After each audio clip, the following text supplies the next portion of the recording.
ओम नमः सिद्धेभ्यः। ओम नमः सिद्धेभ्यः।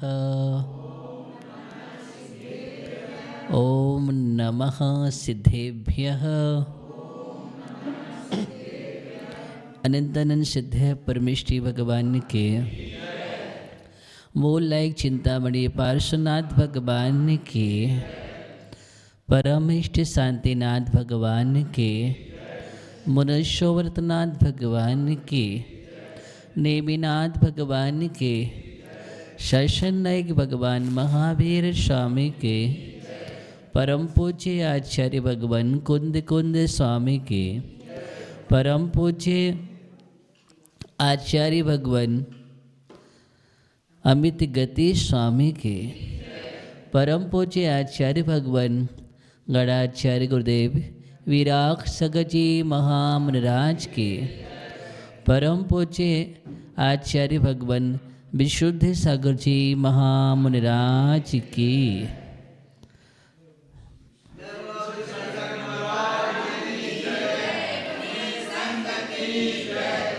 परम पूज्य स्थिर मुनि विहित सागर जी मुनिराज की परम पूज्य आचार्य भगवान महातपस्वी सन्मति सागर जी महामुनिराज की आज का दिन मासोबासी परम तपस्वी सिद्धांत चक्रवर्ती आचार्य भगवान दादा गुरु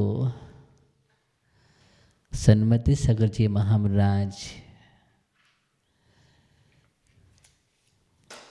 का समाधि महामहोत्सव है। 24/12/24 15वां समाधि दिवस पूरे देश में भक्तिपूर्ण तरीके से महान तपस्वी का गुणगान चल रहा था। दूसरी ओर परम पूज्य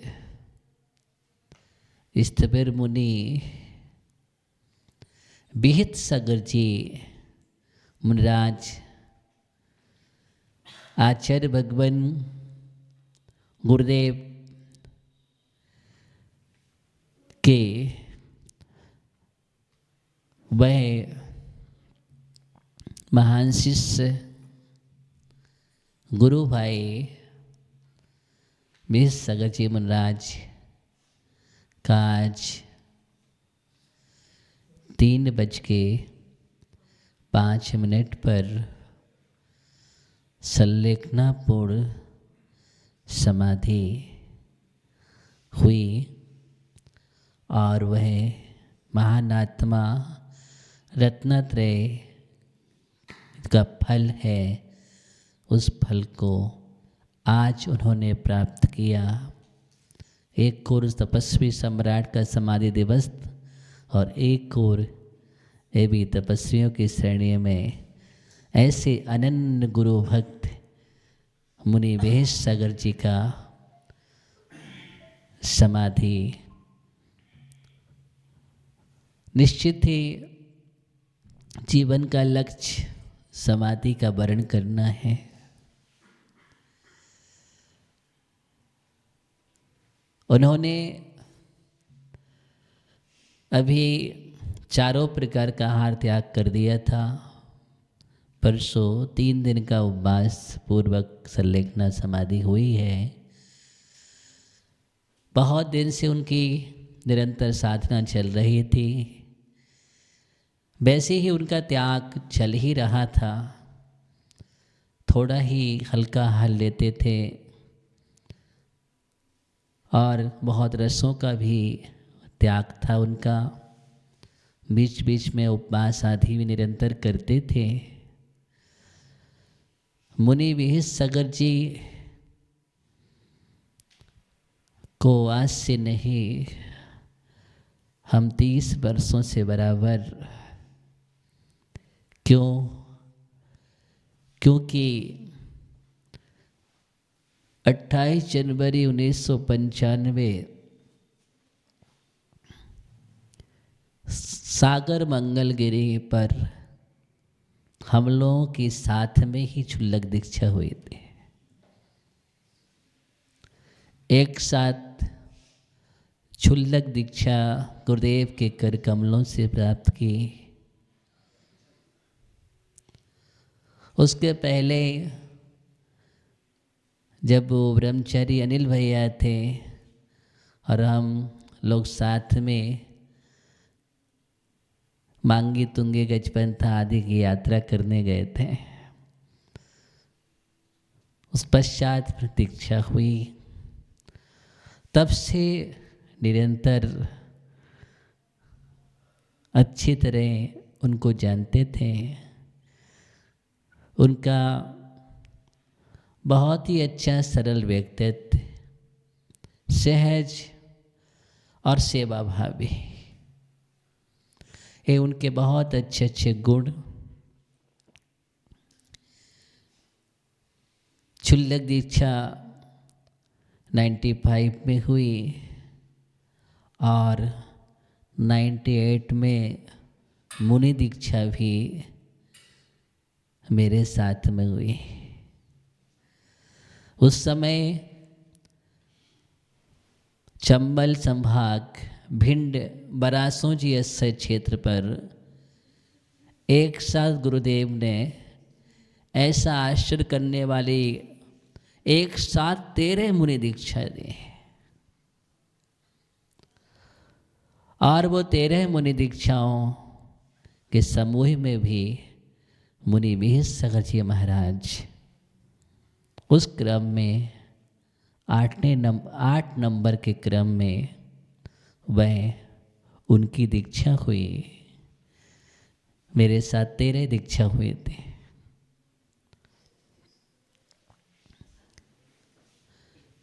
और वही मुनि विहित सगर जी महाराज जो आचार्य भगवान गुरुदेव विराट जी महाराज के पास निरंतर हर पल रहने वाले, हर पर गुरु भक्ति में लीन, गुरु सेवा में लीन। जिस प्रकार आचार्य भद्रबाहु स्वामी के जब श्रवण बेलगोला में थे साधनारत, चंद्रगुप्त मुनिराज निरंतर सेवा में लीन रहते थे। यूँ कहेंगे वर्तमान के अगर चंद्रगुप्त मुनिराज थे मुनि श्री विहित सगर जी। जिस प्रकार उन्होंने गुरु भक्ति की थी आचार्य भद्रबाहु स्वामी की, जिस प्रकार के सेवा के, ऐसे ही उस सेवा और व्यावृत्ति में लीन रहने वाले मुनि विहित सगर जी, जिनके लिए आचार्य भगवान गुरुदेव ने जैसा मूलाचार में संघ में 5 पदों की व्यवस्था का क्रम रखा गया है कि 5 प्रकार जो पद होते हैं उनसे संघ शोभायमान होता है। अर्थात उसमें आचार्य, उपाध्याय, गणधर, प्रवर्तक और स्थविर, ये 5 पद है। तो गुरुदेव तो आचार्य भगवान थे गुरुदेव, और गुरुदेव ने अनेक आचार्य भगवान बनाए, उपाध्याय भी बनाए और गणधर पद भी दिया मुनि विवर्धन सगर जी को प्रवर्तक में मुनि विश्वनायक सागर जी को बनाया और मुनि विहस सागर जी महाराज को स्थविर पर दिया। तो इस स्थविर मुनि, आप जब भी गुरुदेव के पास जाते थे या जो भी गया उनके पास, तो पहले आप विहस सागर जी से ही मिलेंगे। विहस सागर जी पहले मिलेंगे आपको, तभी आप गुरुदेव पास पहुंचेंगे। अर्थात गुरुदेव व्यस्त हैं तो विहस जी महाराज वैयावृत्ति में लगे हैं, व्यवस्था में लगे हैं। कहने का मतलब उनके दर्शन करके मैं आचार्य गुरुदेव के दर्शन करना चाहता हूँ। विहस जी तत्काल गुरुदेव के चरणों में पहुँचेंगे, आज्ञा लिख भगवान। वहाँ से लोग आए हैं, दर्शन करना चाहते हैं। गुरुदेव तो सरल थे ही, आने दो। गुरुदेव की सरलता सहजता तो महान से महान थी। कोई भी पहुँच जाए तत्काल गुरुदेव के दर्शन मिलते थे। ऐसा नहीं कि आपको बहुत इंतज़ार करना पड़ेगा, या ऐसा नहीं कि कोई बिना दर्शन के वापस लौट गया। वेद सर जी बोलते हैं रुको रुको, मैं पूछ के आता हूँ, बैठो बैठो, अभी दर्शन कराता हूँ। ओ महाराज भी माता जी अच्छा श्री चर्चा कर समय दिया। हाँ मैं पूछ के आ रहा हूँ। हाँ ठीक है, आ जाइए, अच्छा श्री बुला रहे हैं आपको। बुलाने के लिए तत्काल चले जाएंगे, फलाने महाराज को बुलाया, भी सारी दौड़ के चले जाएंगे। ऐसे सेवा दरवाजे पर बैठे, बाहर बैठे, सर्दी का समय है, गर्मी का समय है, न गर्मी देखते थे न सर्दी देखते थे। ऐसे ज़मीन पर बैठे तो ज़मीन पर ही बैठे, न उन्हें कोई आसन की चाहे कि मुझे पाटा लगा दो या चटाई दे दो, नहीं, किसी भी प्रकार का चाहे नहीं थे। कहीं भी अहंकार की रेखा नहीं थी उनके अंदर। इतने सरल और इतने सहज। कई बार तो देखा गर्मी का भी है तो भी वहीं लेटे हैं, बाहर लेट गए, सर्दी भी है तो वहीं आराम से लेट गए। और जैसे ही थोड़ा भी आचार्य के लिए तत्काल खड़े हो गए, आचार्य कमंडल तत्काल कमंडल लेके चल दिए। तत्काल दिन रात ऐसे सेवा में संलग्न रहे मुनि श्री विहस सागर जी महाराज।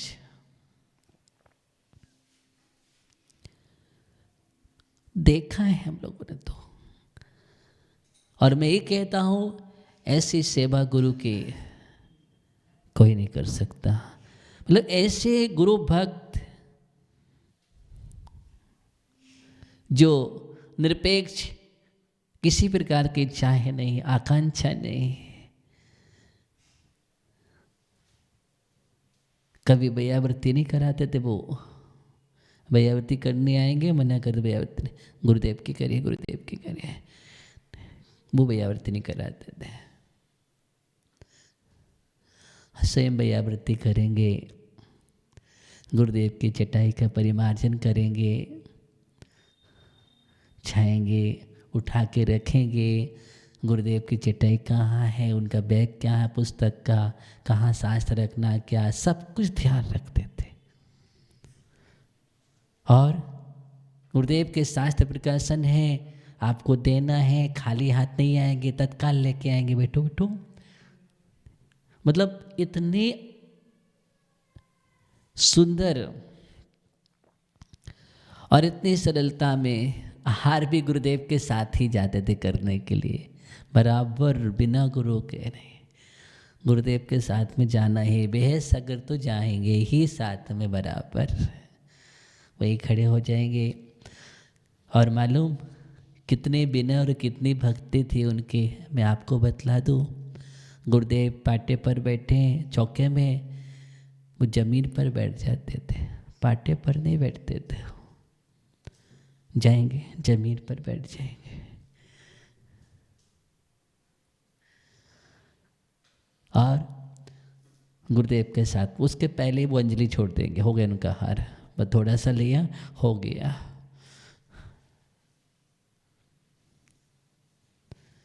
तो इतनी ऐसे गुरु भक्ति जो अपने आप में अद्भुत अद्भुत गुरु भक्त है, ऐसे सेवा करने वाले मुनि विहित सागर जी, जिनकी आज संलेखना बहुत अच्छी संलेखना भी, आप देखा उनका शरीर एकदम साधना से वो त्याग करते गए, एकदम शरीर उनका देखे, लेकिन साधक थे, अच्छे गुरु भक्त, अच्छे साधक, अच्छे त्याग तप करने वाले, अच्छी भैयावृत्ति करने वाले। जानते हो, ऐसे सरल सहज भैयावृत्ति करने वाले अनन्य गुरु भक्त सेवक, ऐसा साधक ही तो तीर्थंकर जैसे प्रगति का बंध का कारण उपस्थित करता है। गुरु सेवा का फल प्रत्यक्ष अच्छी संलेखना समाधि को उपलब्ध हो जाना, यही तो गुरु सेवा का फल है।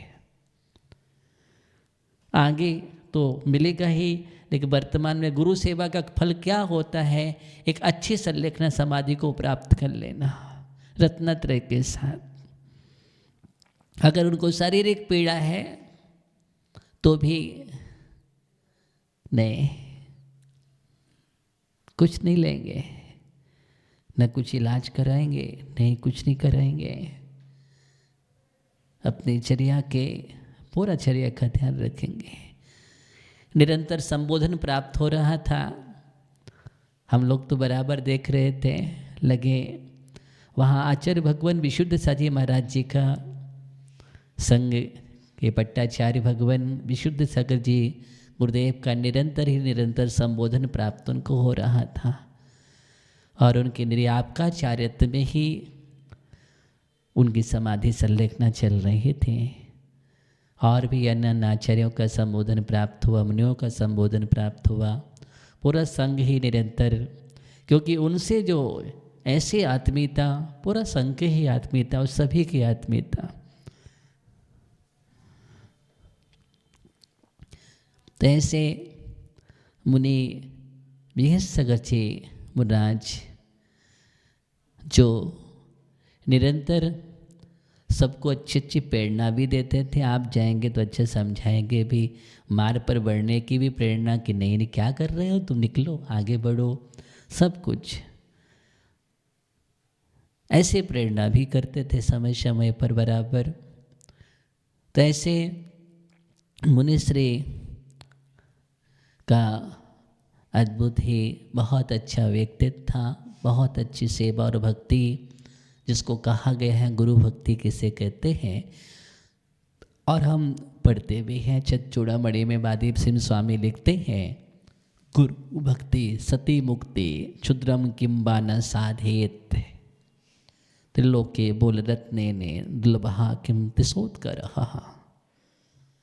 अर्थात गुरु की भक्ति मुक्ति का कारण है, नियम से मुक्ति का कारण बनते हैं।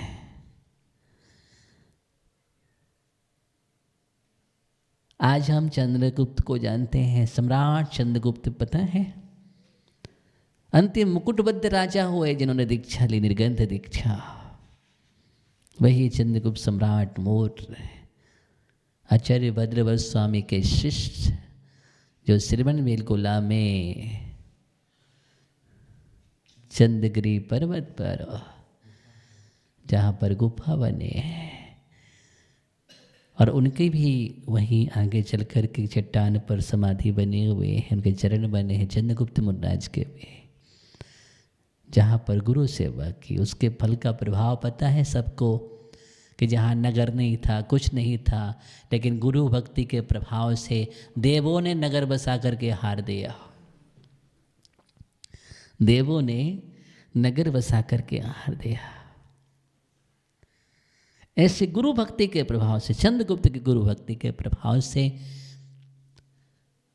ऐसे ही मुनि विहित सागर जी गुरु भक्ति जिनकी थी, और उन्होंने 2024 ये वर्ष आचार्य भगवान गुरुदेव का भी समाधि, आचार्य भगवान विद्यासागर जी राज की भी समाधि, गुरुदेव की समाधि, जाते जाते 2024 मुनि विद्यासागर जी महाराज की भी संलग्न समाधि।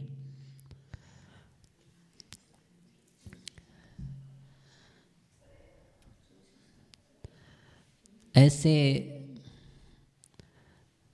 वही दृश्य मुझे याद आता है कि गुरुदेव के पास कभी बैठे हैं, विद्यासागर जी रहे वहाँ पर बैठे हैं, बस हर पल वो दृश्य आ रहा है याद, एक एक चीज़ का दृश्य याद आ रहा है। कभी हम लोग बैठे हुए हैं, वो सब पल स्मरण में आते हैं।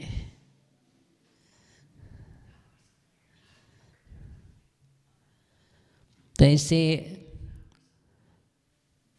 यह आज का दिन उन्होंने चुना। योग वाली बात देखो, क्या तपस्वी सम्राट का समाधि दिवस, और उन्होंने आज के दिन समाधि को वर्ण किया। पुण्यात्मा जीव निश्चित ही। तो ऐसे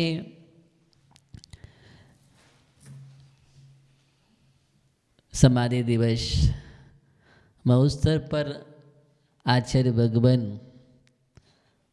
तपस्वी सम्राट सन्मत को भी नमन करे भक्तिपूर्वक, और इसके साथ स्थिर मुनि विद्यासागर जी महाराज को भी नमन करते हैं, वंदन करते हैं नमोस्तु पूर्वक, कि जैसे आपने परम लक्ष्य को प्राप्त किया, गुरु भक्ति के फल को प्राप्त किया है आपने। उन्होंने भी गुरुदेव का भी समाधि महाराष्ट्र में, और उनकी भी समाधि वही महाराष्ट्र में। आज तपस्वी सम्राट की भी समाधि स्थल वो भी महाराष्ट्र है।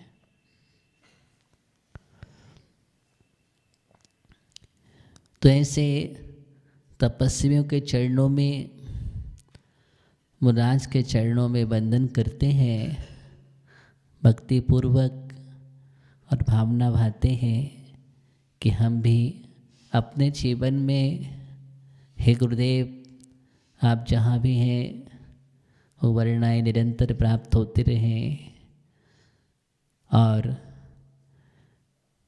वह गुरुदेव की कृपा छाया निरंतर मैं भी उस परम फल को प्राप्त करूं, इसी भावना के साथ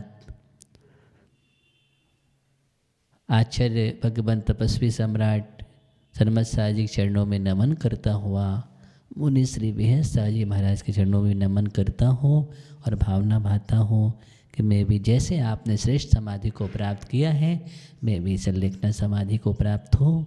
ओम नमः सिद्धेभ्यः।